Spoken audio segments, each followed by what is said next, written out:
oven. Kita makan tu kan? Masak kan? Ulat.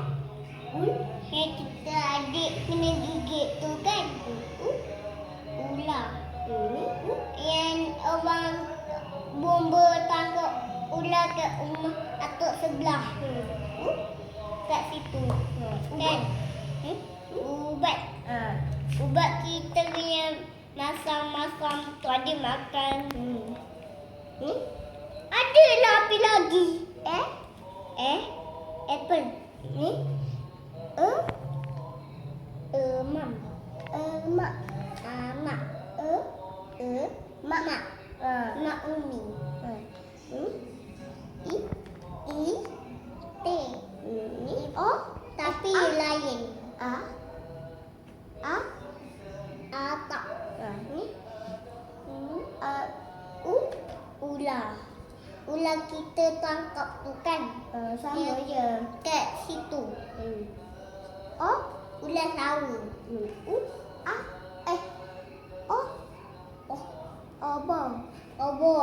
Obor tu apa? Obor tu orang bakar. Ni bakar rumah kita. Mam. Mam. Ada nak lima lagi. Tak. Ni kat dalam ni.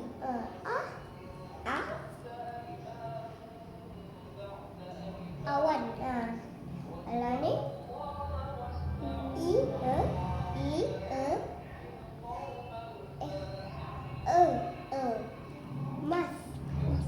Mas terbang sangat. Adik makan tu. Yang pakai tu. Bukan. Ni emas keras.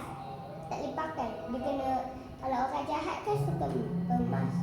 Ni, kenapa dia terbang sangat? Ni mana?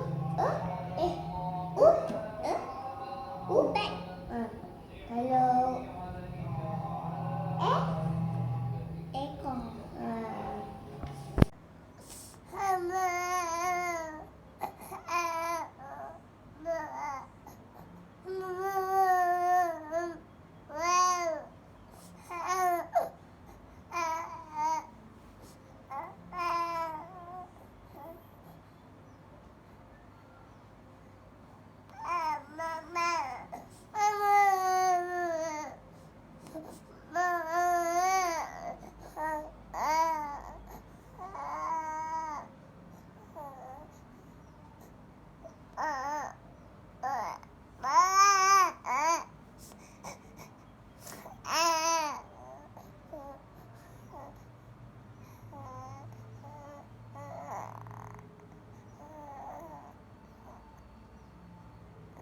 Mana? Tunjuk Umi.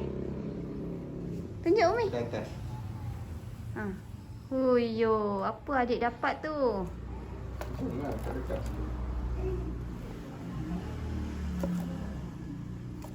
Adik, orang terbalik kawan tu.